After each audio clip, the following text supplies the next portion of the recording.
ආයිබෝවන් ITN television ඉස්කෝලේ ජීවිතය සහ පාඩම් පොත යා කරන අලුත්ම ඉස්කෝලේ තමයි ටෙලිවිෂන් ඉස්කෝලේ. ජීවිතය කියන්නේත් එක්තරා විදිහක පාඩමක් එහෙම නැත්නම් පාඩම් පොතක් වගේ කියලාත් හිතෙනවා. අපි අද ටෙලිවිෂන් ඉස්කෝලෙන් කතා කරන්නේ අපි හැමෝටම වැදගත් ඉතා වැදගත් මාතෘකාවක්.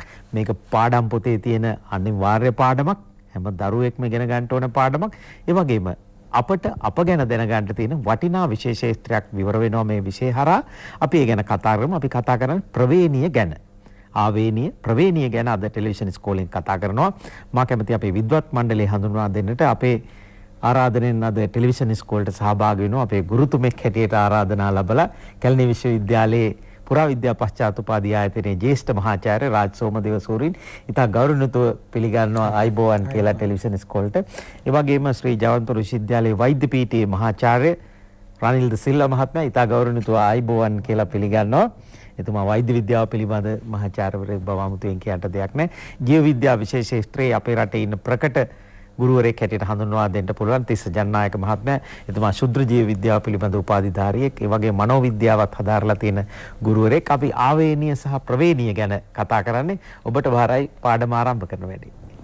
අපේ විවහාරයේ සමහර වෙලාවට අපේ මිනිස්සු අතර තියෙනවා මොනවා හරි සිදුවීමක් වුණාම කියනවා ඔබටත් ඇහිලා ඇති ඕවා ඉතින් වළක්වන්න බෑ, ඕවා ඉතින් ජාන වලින් එන ඒවනේ කියලා කියනවා.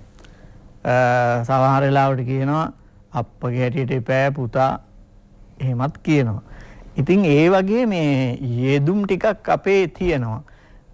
එනමුත් කොහොමද දෙමව්පියන්ගේ තියෙන ගති ලක්ෂණ දරු පරම්පරාවට උරුම වෙන්නේ කියන එක. ඒ එන්නේ කොහොමද? ඒ එන ඒකකය මොකක්ද කියන එක පිළිබඳ ඇත්තටම ඒ කතා කරන අයගේ පවා ඒ තරම් පැහැදිලි වැටහීමක් සමහර විට විද්‍යාත්මක වැටහීමක් නැහැ. ඒ නිසා අපි අද කතා කරන්න බලාපොරොත්තු වෙන්නේ මේ ආවේනිය හා ප්‍රවේණිය පිළිබඳ. මේ වචන දෙකෙත් පොඩි වෙනසක් තියෙනවා. ලොකු වෙනසක් නෙමෙයි. ආවේනිය කියලා ගත්තාම ඒ ආවේනිය කියන එකෙන් අපි අදහස් කරන්නේ දෙමාපිය පරම්පරාවන් වල තියෙනා වූ ගති ලක්ෂණ, ජාන මගින් පාලනය කරන ගති ලක්ෂණ දරු පරම්පරාවට උරුම වීම තමයි ආවේනිය කියලා අපි කතා කරන්නේ. ඒතර ඒ උරුම වෙන්නා වූ කිසියම් මෙකැනිසම් එකක් නැත්නම් උරුම වෙන යාන්ත්‍රණයක් තියෙනවා. ඒ පිළිබඳව අපි කරනවා විද්‍යාත්මක හැදෑරීමක්. අන්නේ හැදෑරීම අපි හඳුන්වනවා ප්‍රවේණිය කියලා. ඉතින් මේක සමහර අවස්ථාවලදී එකම වචනයක් විදිහට භාවිතා කරන අවස්ථා තියෙනවා. ඉතින් දැන් මෙතෙන්දී මේ මාතෘකාවට ප්‍රවිෂ්ටයක් විදිහට මම මෙහෙම ගන්නම්. අපි යම්කිසි පුජ්‍යලයක් ගත්තොත් මේ යම් පුජ්‍යලයකගේ දේහේ හැදිලා තියෙන්නේ ඔබ දන්නවා සෛල වලින්. සාමාන්‍යයෙන් සෛල මේ වැඩුණු පුජ්‍යලයකගේ මිලියන බිලියන පසු කරලා ට්‍රිලියන සංඛ්‍යාවක් සෛල තියෙනවා. එතකොට ඒ ට්‍රිලියන සංඛ්‍යාවක් සෛල තිබුණට ඒ හැම සෛලයක්ම ගත්තොත් බොහෝ සෛලවල මම සෛලයක් ගන්නවා දැන් මෙහෙම. ඒ සෛලය අන්වීක්ෂීයයි හැට පේන්නේ නැහැ. මම මේ ලොකු කරලා අඳින්නේ. ඒ සෛලය තුල තියෙනවා මැද තියෙනවා න්‍යෂ්ටියක් මෙහෙම. මේ න්‍යෂ්ටිය ඇතුලේ තියෙනවා වර්ණ දේහ කියලා જાතියක් මේ වගේ. වර්ණ දේහ කියලා අපි ඒවට කියන්නේ මෙහෙම. මම මෙතන 3යි යන්නේ. හැබැයි සෛලය මේක සෛලය.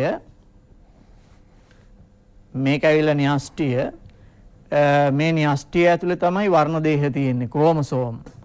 එතකොට මේ තියෙන වර්ණ දේහ සංඛ්‍යාව ජීව විශේෂයෙන් විශේෂයට වෙනස් වෙනවා. ජීව විශේෂයක් සඳහා නියතයි සංඛ්‍යාව, වර්ණ දේහ සංඛ්‍යාව. එතකොට මානව විශේෂයේ Homo sapiens sapien කියන මානව විශේෂයේ සෛලයක න්‍යෂ්ටියක් ඇතුලේ වර්ණ දේහ 46ක් තියෙනවා. ඕනෑම මිනිසෙක්ගේ ඒ සෛලයක න්‍යෂ්ටියේ වර්ණ දේහ 46ක් තියෙනවා. මම දැන් මේ වර්ණ දේහ 46න් එක වර්ණ දේහයක් එළියට ගන්නවා මේ විදිහට. මෙහෙම. ඔය තියෙන එක වර්ණ දේහයක්. ඒ වර්ණ දේහය එළියට අරගෙන මම බලනවා මේ වර්ණ දේහයේ ඇතුලේ මොනවද තියෙන්නේ කියන එක පිළිබඳව.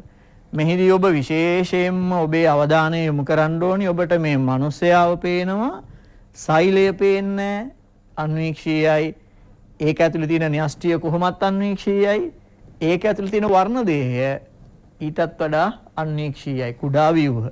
දැන් අපි මේ වර්ණ දේහය ඇතුලේ මොනවද තියෙන්නේ කියලා බලනවා. එහෙම බලනකොට තියෙනවා මෙන්න එහෙම දඟර ගැහිලා හැදිලා තියෙන දිගු ව්‍යුහයක් තියෙනවා. මේක දිග ඇරපුවාම සෑහෙන්න දිගයි. ආරම්භයක් තියෙනවා, අවසානයක් තියෙනවා. මේක මං වෙනම වෙන් කරලා ඇන්දොත් මෙහෙම මෙන්න මෙහෙම ස්වභාවයක් තමයි තියෙන්නේ. මේ තියෙන්නේ. මෙහෙමයි. මේක තනි දාමයක් නෙවෙයි. මේ වගේ ද්විත්ව දාමයකින් තමයි සමන්විත වෙන්නේ. මෙහෙම. මේ විදිහට. මේකට අපි කියනවා DNA කියලා. ඩිऑක්සි රයිබෝ නියුක්ලියික් ඇසිඩ් කියන එක. එතකොට ඔබට පැහැදිලිද?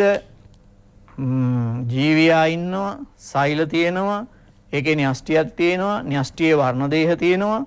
වර්ණ දේහය ඇතුලේ දිග DNA දාමයක් තියෙනවා. ඩිऑක්සි රයිබෝ නියුක්ලියික් ඇසිඩ් කියලා හඳුන්වන්නේ. මේක හැදිලා තියෙන්නේ භස්ම වර්ග 4කින්. ඒ භස්ම වර්ග 4 ඇඩිනීන්, ගුවැනීන්, තයිමීන්, සයිටෝසින් කියලා හඳුන්වනවා. එක ඒකකයක්. එවැනි ඒකක රාශියකින් තමයි මේක හැදිලා තියෙන්නේ. එතකොට මේකේ තියෙනවා ක්‍රියාකාරී ප්‍රදේශ. දැන් උදාහරණයක් විදිහට මම ගන්නම්. මෙන්න මේක ගත්තොත් එක ක්‍රියාකාරී ප්‍රදේශයක්. මේක ගත්තොත් තව ක්‍රියාකාරී ප්‍රදේශයක්. මෙන්න මේ ප්‍රදේශයෙන් කිසියම් ලක්ෂණයක් පාලනය කරනවා. ඒ නිසා අපි ඒකට කියනවා ජානයක් කියලා. මම මෙතන දාන්නම් ජානය 1 කියලා. මේකට දාන්නම් ජානය 2 කියලා. එතකොට මෙන්න මේ ජානයෙන් පුළුවන් මේ ජානයේ තියෙන තොරතුරු වලට අනුව ප්‍රෝටීනයක් නිපදවන්න පුළුවන්. මම ඒ හින්දා ඒකට ප්‍රෝටීනය 1 කියලා දානවා. මේ ජානයෙන් ප්‍රෝටීනය 2 මෙහෙම නිපදවන්න පුළුවන්. එතකොට මේ ප්‍රෝටීනයේ ඇමයිනෝ ආම්ල අණුපිළිවෙලයි මේ ප්‍රෝටීනයේ ඇමයිනෝ ආම්ල අණුපිළිවෙලයි වෙනස්. ඒක වෙනස් වෙන්න හේතුව මේ ජානයේ තියෙන මෙන්න මේ භස්මාණු පිළිවෙලයි මේකේ තියෙන භස්මාණු පිළිවෙලයි වෙනස්. භස්මාණු පිළිවෙල මගින් තමයි ප්‍රෝටීනයේ ඇමයිනෝ ආම්ල අණුපිළිවෙල තීරණය වෙන්නේ. මෙන්න මේ ප්‍රෝටීනයේ ස්වභාවය මත තමයි ලක්ෂණය තීරණය වෙන්නේ. මෙහෙම. එතකොට අවසානයේදී මම මෙතනින් ලියන්නම් මේ ප්‍රෝටීනය මගින් යම්කිසි ලක්ෂණයක් තීරණය කරනවා. ලක්ෂණය 1. මේකෙන් ලක්ෂණය 2. ඒ විදිහට මේ එක වර්ණ දේහයක් ඇතුලේ තියෙන DNA අණුවක මෙවැනි ජාන 10 ගණක් තියෙනවා. එතකොට ඒ එක් ජානය මගින් තමයි එක ලක්ෂණ පාලනය කරන්නේ. දැන් මම ඒකෙදි එක උදාහරණයක් ගන්නම්. දැන් මිනිසුන්ගේ තියෙනවා විශේෂයෙන් කුරුණෑගල ප්‍රදේශයේ ආශ්‍රිතව තියෙනවා කුරුණෑගල දිස්ත්‍රික්කය හා ඒ දිස්ත්‍රික්කයට සම්බන්ධ වෙලා තියෙන ප්‍රදේශවල වැඩිම සාන්ද්‍රණයකින් තියෙන කුරුණෑගල දිස්ත්‍රික්කයේ තැලසීමියාව කියන රෝගය. මේ තැලසීමියා රෝගයට ප්‍රධාන හේතුව වෙන්නේ ඒගොල්ලන්ගේ රුධිරයේ රතු රුධිරාණු ඇතුලේ තියෙන හීමෝග්ලෝබින් කියන ප්‍රෝටීනය. ඇමයිනෝ ආම්ල අණුපිළිවෙල අපිට වඩා වෙනස්. ඒතර මේ ඇමයිනෝ ආම්ල අණුපිළිවෙල වෙනස් හින්දා ඒගොල්ලන්ට අපිට වගේ හීමෝග්ලෝබින් වලට ඔක්සිජන් පරිවහනය කරන්න බෑ. ඒ නිසා ඒ හීමෝග්ලෝබින් වලින් වැඩක් නැහැ. එතකොට එහෙම වෙන්න හේතුව ඒ අයගේ ඒ හීමෝග්ලෝබින් ප්‍රෝටීනයේ ඇමයිනෝ ආම්ල අණුපිළිවෙල වෙනස්. ඇමයිනෝ ආම්ල අණුපිළිවෙල වෙනස් වෙන්න හේතුව එයාගේ තියෙන හීමොග්ලෝබින් ප්‍රෝටීනය හදන එක තීරණය කරන ජානය වෙනස්. ඒක තමයි හේතුව. ඒතර ඔබට පැහැදිලි වෙනවා ඇති මේ ජානයක් මගින් තමයි ප්‍රෝටීනයක් නිපදවන්නේ. ප්‍රෝටීනයක් මගින් තමයි ලක්ෂණයක් තීරණය වෙන්නේ. ජානයේ තියෙන නියුක්ලියෝටයිඩ නැත්තම් භස්මාණු පිළිවෙල යම් කිසි විදිහකින් වෙනස් වුණොත් ප්‍රෝටීනයේ ඇමයිනෝ ආම්ල අණු පිළිවෙල වෙනස් වෙනවා. එතකොට ලක්ෂණය වෙනස් වෙනවා. ඔන්න ඔය විදිහට තමයි මේ ජාන ක්‍රියාකාරී වෙන්නේ. ඊටාම සරලව ගත්තොත්. නැවත මම සාරාංශයක් විදිහට ඔබට කියන්නම්. ජීවියෙක් හැදිලා තියෙන්නේ සෛල ට්‍රිලියන ගානකින්. ඒ ජීවියෙක් තුල තියෙනවා සෛල විශාල සංඛ්‍යාවක්. ඒතර ඒ සෛලය ඇතුලේ තියෙනවා න්‍යෂ්ටිය කියලා එකක්. න්‍යෂ්ටියේ තියෙනවා වර්ණදේහ. සාමාන්‍යයෙන් මිනිස් මානව සෛලයක තියෙනවා වර්ණදේහ 46ක්. ඒ වර්ණදේහයක් ඇතුලේ තියෙනවා දිග DNA දාමයක්. ඒ DNA දාමයේ තියෙනවා ක්‍රියාකාරී ප්‍රදේශ තැනින් තැන. ඒවා 1000ක් විතර තියෙනවා එක වර්ණදේහයක තියෙන DNA එකක් ඇතුලේ. ඒකේ තියෙන එක් ක්‍රියාකාරී ප්‍රදේශයක් අපි ජානයක් කියලා හඳුන්වනවා. මේ ජානයෙන් වෙනස් වෙන්නේ මෙන්න මේ ඇඩිනීන්, ගුවැනීන්, තයිමින්, සයිටොසින් තියෙන අණුපිළිවෙල අණුව. මේක නිකන් භාෂාවක් වගේ. එතකොට මේකේ තියෙන අණුපිළිවෙල අණුව තමයි මේ ජානයෙන් වෙනස් වෙන්නේ. එතකොට ඔබ සහ මම අතර ජානමය වෙනස්කම් තියෙනවා. ඒ වෙනස්කම් වලට හේතුව ඔබේ සහ මගේ ජානවල තියෙන අර භස්ම අණුපිළිවෙලෙහි තියෙන වෙනස.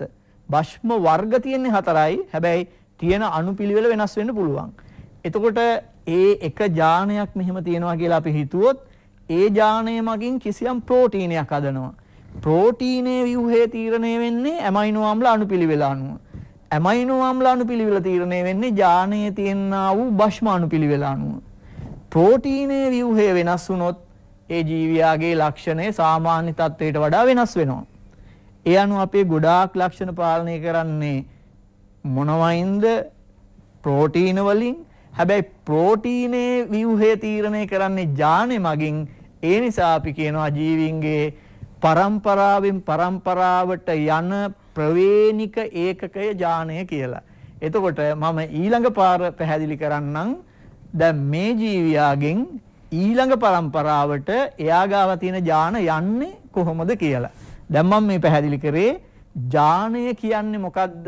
එය තියෙන්නේ කොහෙද කියන එක. පරම්පරාවෙන් පරම්පරාවට යන ප්‍රවේණික ඒකකය තමයි ජානය කියලා තිස්සජන්නායක ගුරුතුමා පැහැදිලි කළා. මට මතක් වුණා ජාන විද්‍යාවේ රහස් නමින් අපි දොරමඩලාව වැඩසටහන් මාලාවක්ම විකාශය කළා.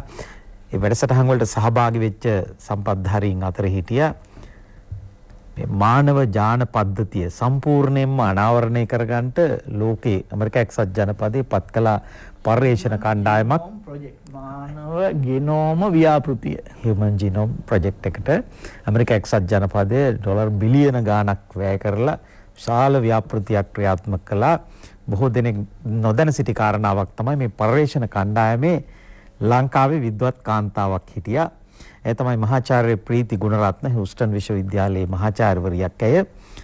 ඇය ඒ සම්පූර්ණයෙන්ම මානව ජාන පද්ධතිය අනාවරණය කරගෙන පර්යේෂණ කණ්ඩායමේ සමාජිකාවක්.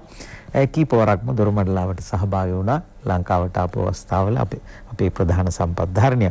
ඉතින් මේ මාතෘකාව අපි ටිකක් දුරට ගැඹුරට කතා කරලා තියෙනවා. නමුත් පාඩමක් හැටියට මේ ප්‍රවේණීය ආවේනීය ගැන කතා කරලා නැහැ. මේක ඉතා වටින මාතෘකාවක්.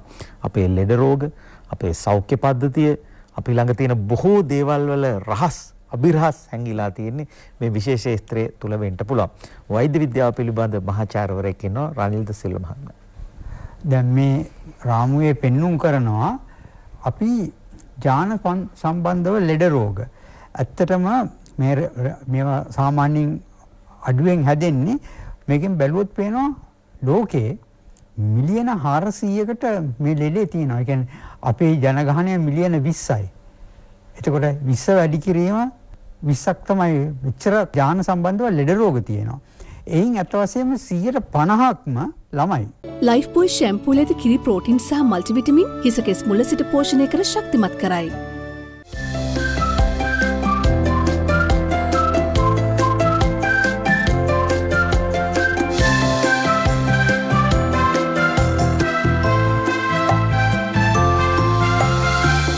ඇති ඇසට නොපෙනෙන කුඩා සිදුරු දත් කුහර බවට පත්වීම වළක්වා දත් ශක්තිමත් කරයි. Signal strong ටීත්.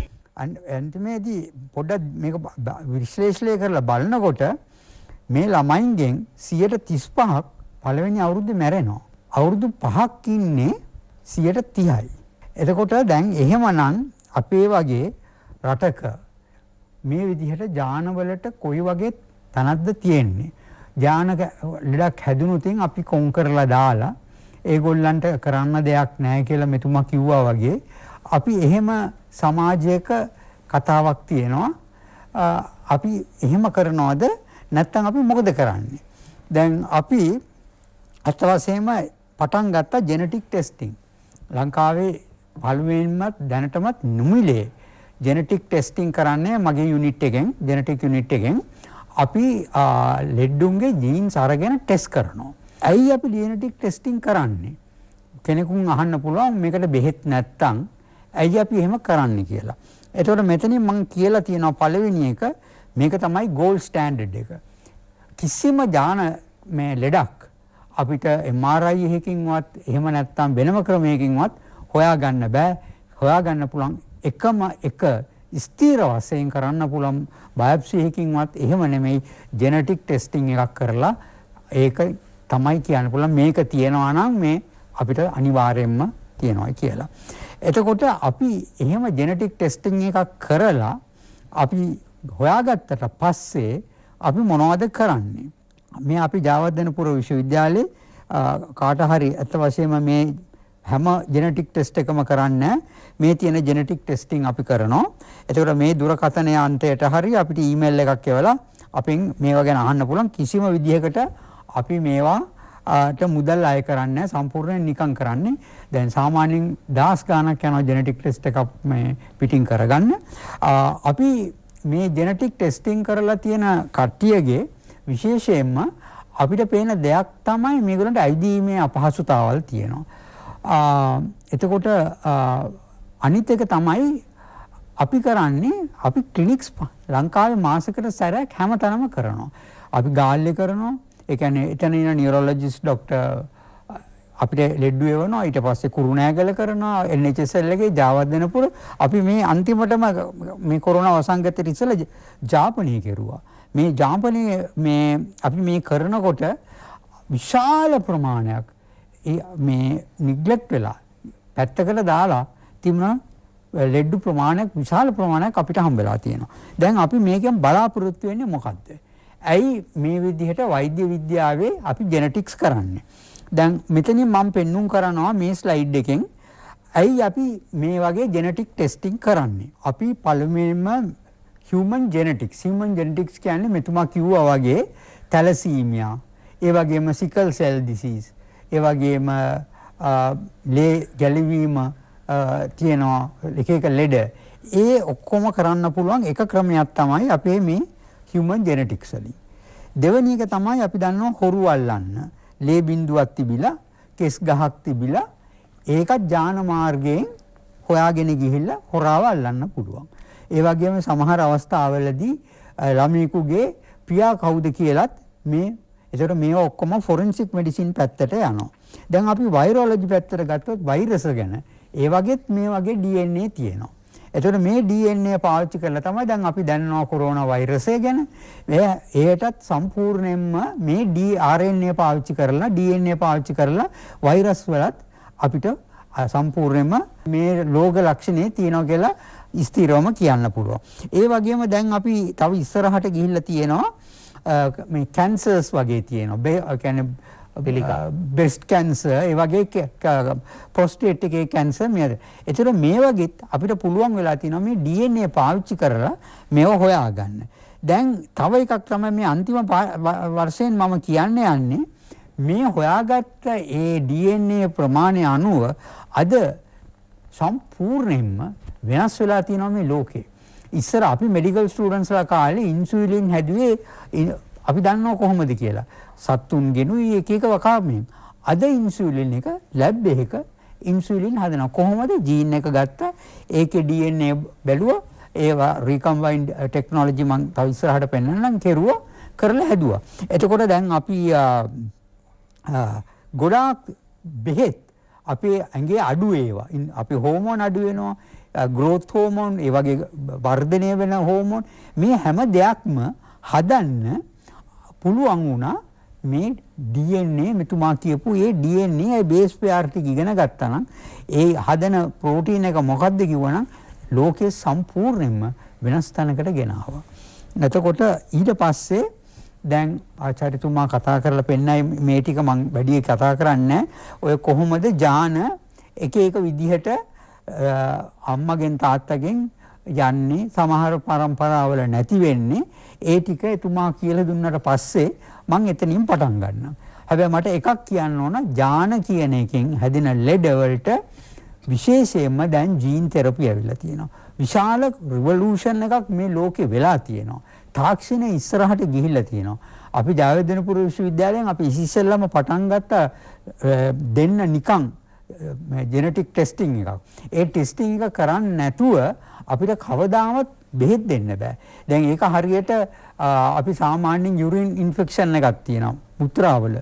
දැන් අපි නිකන් දෙන්නේ නැහැ කන බෙහෙත් ඇම්පිසිලින් හරි අපි ඒ යුරින් සාම්පල් එක අරගෙන ඒකේ ඉන්නේ මොන බැක්ටීරියාවද ඒ බැක්ටීරියා මරන්න පුළුවන් මොනම හොඳම ඇන්ටිබයොටික් එකද කියලා අපි පාවිච්චි කරනවා.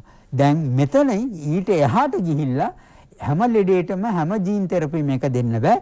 දැන් අපි ඒක පටන් අරගන්න යනවා ජීන් තෙරපි එක. අපි දැන්ටම ඇමරිකාවේ විශ්වවිද්‍යාලයත් එක්ක කතා කරලා ඒගොල්ලෝ අපිත් එක්ක කතා කරගෙන මේ මූලික පියවර අපි ෆවුන්ඩේෂන් එක දාලා තියෙන හන්දා අපිට එතනින් එහාට මේගොල්ලන්ගේ ජීවිතය එම්පිටියම වෙනස් කරන්න පුළුවන්. මම පෙන්නන්නම් මේවා 100%ක් සමහර ලෙඩ සාර්ථක වෙලා තියෙන හැටි.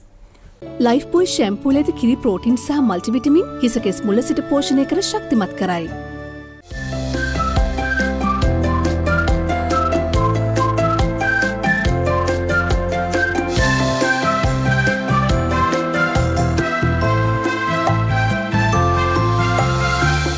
ඇති ඇසට නොපෙනෙන කුඩා සිදුරු දත් කුහර බවට පත්වීම වළක්වා දත් ශක්තිමත් කරයි. Signal strong ටීත්.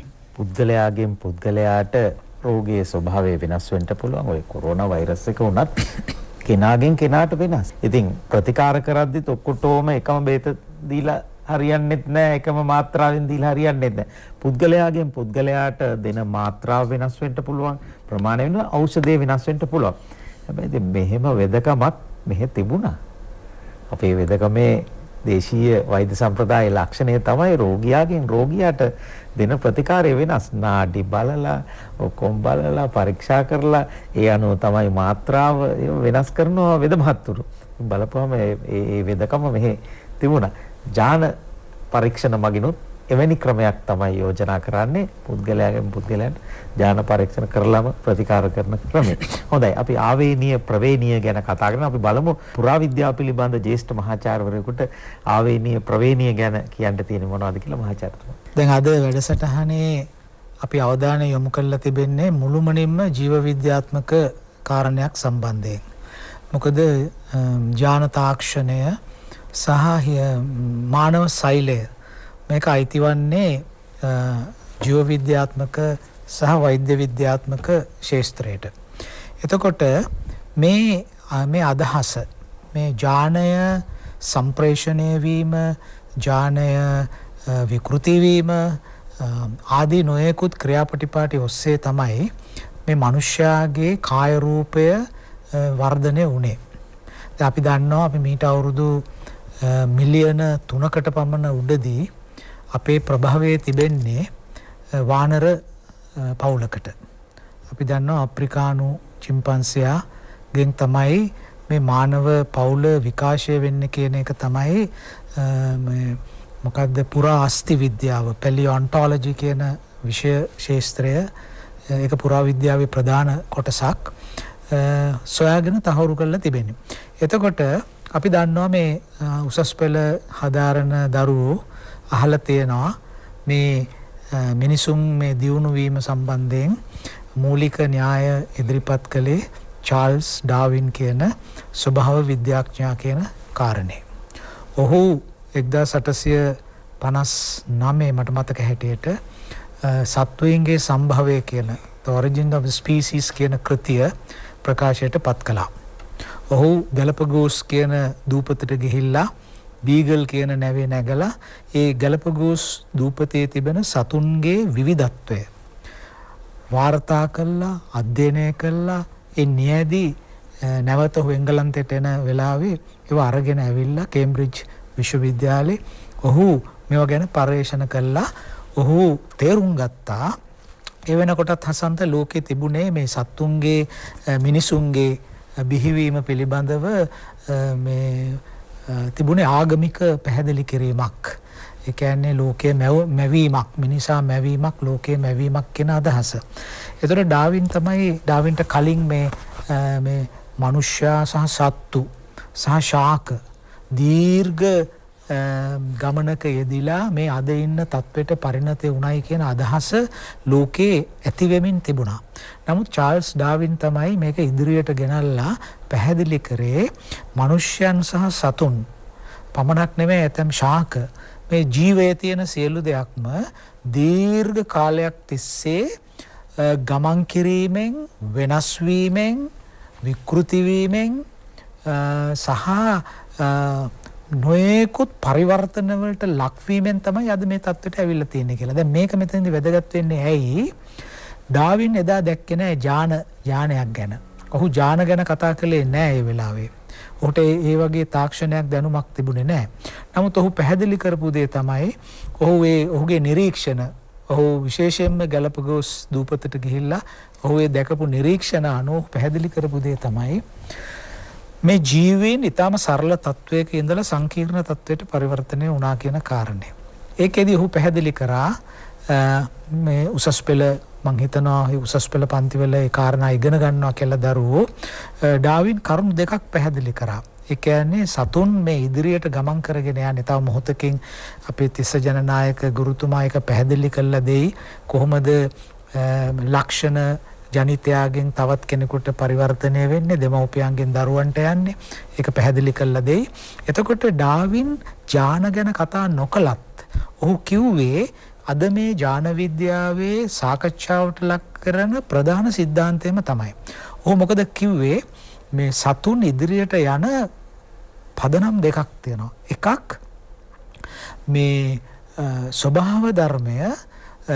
ස්වභාව ධර්මයේ පැවතීමට වඩාම සුදුසු සතුන් තෝරගන්නවා. ඒක අපි සිංහලෙන් කියන ස්වභාවික වර්ණය කියලා.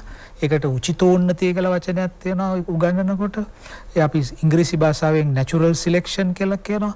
ඒ කියන්නේ ස්වභාව ධර්මයේ තමයි ස්වභාව ධර්මයේ පවතින හොඳම සතා තෝරගන්න. ඒ කියන්නේ වඩා ශක්තිමත්ම ඥානය වඩාම ශක්තිමත්ම ජීව ඒකකය තෝරා ගැනීම ස්වභාව ධර්මයට අයිති කාරණයක්.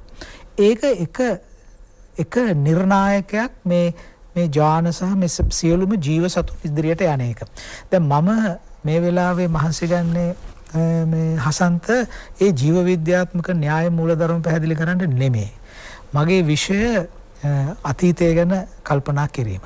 එතකොට මෙතනදී මේ ඥාන කතාන්දරේ මේ ආවේනීය ප්‍රවේණීය කියන කාරණේ මේ වැඩසටහනේදී කොහොමද මේ ඉතිහාසයේ පුරාවිද්‍යාව එක්ක විශේෂයෙන්ම පුරාවිද්‍යාව එක්ක සම්බන්ධ වෙන්න කියන කාරණේ මම පැහැදිලි කරලා දෙන්න ඕන. දැන් මෙන්න මේ දේ හොඳට මතක තියාගන්න ඕනේ මේ දරුවොත් මේකට සවන් දෙන ශ්‍රාවකයොත් දැන් ජීව විද්‍යාත්මක ඥානයකින් ඒ ඥානයේ විස්තරය ඒ ඥානයේ කතාව අදාළ වෙන්නේ මේ සතෙක්ගේ ජීවියෙක්ගේ දේහය සම්බන්ධයෙන්. කියන්නේ අම්මගේ ඇස්වල පාට තාත්තගේ ගති ලක්ෂණ ඒවා සම්ප්‍රේෂණය වෙලා ඉදිරියට යන්න. එතකොට මේක මේ දේහය ගොඩනගා ගැනීම සහ ජීව විද්‍යාත්මක යාන්ත්‍රණයටයි මේ ඥාන අදාළ. නමුත් අපි ඊටාම පරිස්සමෙන් බැලුවොත් හසන්ත මේ මිනිස්සයා කියන එක්කෙනා කනවා බොනවා නිදා ගන්නවා ලෙඩ හැදෙනවා ඇවිදිනවා ඕක විතරද කරන්නේ නෑ. මිනිස්සයා අද මේ තත්ත්වයට පත් වෙලා ඉන්නේ මම අර කිව්වා වගේ වානර මූලිකෙන් ඇවිල්ලා මිනිස්සු දියුණු කළ සංස්කෘතිය කියලා දෙයක්. දැන් වෙන කිසිම සතෙකුට නැහැනේ සංස්කෘතිය කියලා එකක්. මිනිස්සයාට විතරයි සංස්කෘතිය තියෙන්නේ. එතකොට මිනිස්සයා සංස්කෘතිය නිෂ්පාදනය කිරීමෙන් පස්සේ සංස්කෘතිය කියලා කියන්නේ තමන්ගේ ජීව විද්‍යාත්මක අවශ්‍යතාවලට පරිබාහිරව මිනිස්සයා විසින් දියුණු කරපු ගති ලක්ෂණ. දැන් මට මතකයි එක්තරා පරිණාමවාදී ජීව විද්‍යාඥයෙක් කියලා තිබුණා මේ සංගීතය කියන වැඩක් නැහැ. ඒ වැඩක් නැහැ කියලා කියන්නේ මේ එළියට දාන්න ඕන කියන එක නෙමෙයි. මනුෂ්‍යයා නිර්මාණය වෙලා තිබෙන්නේ ඔහුගේ මූලික ජෛව විද්‍යාත්මක අවශ්‍යතා සන්තර්පණය කර ගැනීම සඳහා. එයා පවතින්න ඕන, එයා ජනිතයින් බෝ කරන්න ඕන. ඒක තමයි ස්වභාව ධර්මයේ තියෙන තර්කණය. රීප්‍රොඩක්ෂන් කියන එක ප්‍රජනන කටයුතු ඒවා කරන්න ඕන. ඒතකොට මිනිහා ඒවා විතරද කරන්නේ? නෑ. මිනිහා භාෂාවක් හැදුවා. මිනිහා කලාවක් කියන එකක් හැදුවා. මිනිහා සංගීතය කියලා එකක් හැදුවා. ඒ විතරක් නෙමෙයි. මේවා ඉදිරියට ආවා. මීට අවුරුදු දහස් ගණනකට කලින් කිසිම සතෙක් නොකරපු වැඩක් මේ මිනිස්සයා කළා. මොකද්ද? ගලක් අරගෙන ආයුධයක් හැදුවා. ඒ ආයුධේ ඉඳලා මම ඉදිරියේ දෙක පෙන්නන්නම්. ඒ ආයුධේ ඉඳලා එදා මේ මීට අවුරුදු මිලියන 2.5කට විතර උඩදී ගලක් අරගෙන කඩලා තමන්ගේ වැඩේ කරගන්න ආයුධයක් හැදුවා. දැන් වෙන සත්තුත් ඉන්නවා මෙවලම් පාවිච්චි කරන අය. දැන් ගෝරිල්ලෝ කෝටු කෑල්ලක් අරගෙන හුඹස් වලට දාලා ඇතුලේ ඉන්න වේයෝ උඩට අර ගන්නවා. අරගෙන උන් ගහක් යටට ගිහිල්ලා නිදැල්ලේ උන් අනුභව කරනවා. ඒතර එහෙම ගතිය ඒක උන්ට සහජයෙන් එන එකක්. දැන් වඩු කුරුල්ලා ලස්සන කූඩුවක් හදනවා. ඒක උන්ට සහජයෙන් එන එකක්. මීමැස්සා මී වදයක් හදනවා. ඒක උන්ට සහජයෙන් එන එකක්. මීට අවුරුදු මිලියන ගානකට උඩදී මීමැස්සෙක් හදපු මී වදයක් අද හදන මේ වදේ අතර කිසි වෙනසක් නැහැ. නමුත් මීට අවුරුදු 6000කට උඩදී මිනිහා හදපු පැල්පතයි අද මිනිස්සු ගොඩනගන ගොඩනැගිල්ලයි අතර විශාල පරතරයක් තියෙනවා. අවුරුදු මිලියන 2.5කට උඩදී හදපු ගල් ආයුධේ හෝමෝ හැබිලිස් ඒකයි අද තියෙන මිසයිලයි දිහා බැලුවම අහස පොළොවට වඩා පරතරයක් තියෙන දෙයක්. එතකොට දැන් මම මේ නගන තර්කය මේකයි. මිනිස්සයා තමන්ගේ ජීව විද්‍යාත්මක පැවැත්මට අමතරව තවත් දෙයක් දිනු කරා. කල්චර් සංස්කෘතිය කියන දේ, තාක්ෂණය ඒවා දිනු කරගෙන ආවා. දැන් අහන ප්‍රශ්නේ තමයි අද ලෝකේ විද්‍යාඥයෝ මේක මම අහන ප්‍රශ්නයක් නෙමෙයි. 1976 දී රිචඩ් ඩොකින්ස් කියන මහාචාර්යවරයා මේ ප්‍රශ්නයක් ඇහුවා. මිනිසයා කොහොමද මේ සංස්කෘතික ලක්ෂණ පරම්පරාවෙන් පරම්පරාවට ගෙනියන්නේ? දැන් මහාචාර්ය රනිල් ද සිල්වා මැතිතුමා කිව්වා වගේ අපේ තිස්ස කිව්වා වගේ ඥානය මගින් ඒ ලක්ෂණ ගෙනියනවා පරම්පරාවෙන් පරම්පරාවට ජීව විද්‍යාත්මක ලක්ෂණ. රෝග වෙන්න පුළුවන්, නොයෙකුත් දක්ෂතා වෙන්න පුළුවන්, නොයෙක් ලක්ෂණ. ශරීර ලක්ෂණ වෙන්න පුළුවන්.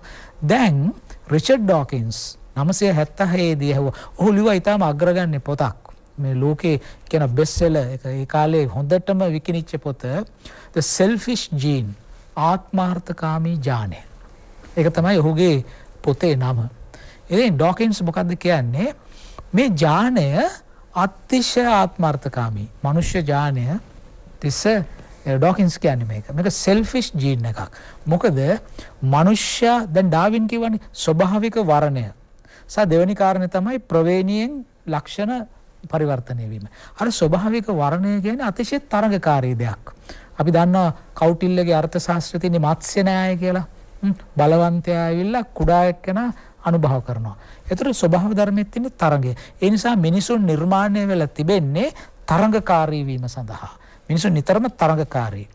එතකොට ඒ තරඟකාරීත්වය තමයි අපිට ජෛව විද්‍යාත්මකව දීපු ලක්ෂණය මේ ඥානයේ තියෙන ইনফরমේෂන්. තොරතුරු මගින් අපිට දීලා තියෙන්නේ තරඟකාරීව ඉදිරියට යන්න. හැබැයි ඩොකින්ස් කියන ඔහුගේ පොතේ මිනිස්යා නිෂ්පාදනය කරපු සංස්කෘතිය මේ ඥානීය ක්‍රියාකාරීත්වයට පටහැනි. මොකද අපි සමහර මිනිස්සු අපි නොකා මිනිසුන්ට කණ්ඩ දෙනවා. එතකොට අපි එතන ආත්මාර්ථකාමී වෙලා නැහැ. එතකොට එහෙමනම් මට අවධාරණය කරන්න ඕන කාරණයක් තියෙනවා. කුමක්ද? ජෛව විද්‍යාත්මක ඥානය. මගින් ඒකේ තොරතුරු තියෙන්නේ. මම කියන එක හරිනම් ඒකේ තොරතුරු තියෙන ইনফরমේෂන්. එතකොට මේ ඥානය නිර්මාණය වෙලා තියෙන්නේ අපට පවතින්න. මහා තරඟකාරී ගහණයක් ඇතුලේ ශක්තිමත්ව පවතින්න තමයි ඒක නිර්මාණය කරලා අපිට තොරතුරු දෙන්නේ. ස්වභාව ධර්මයට ඔරොත්තු දීමේ ප්‍රතිශක්තිය ඒවා ඔක්කොම අපිට ඥානය ඒ තොරතුරු මගින් ලබා දෙනවා.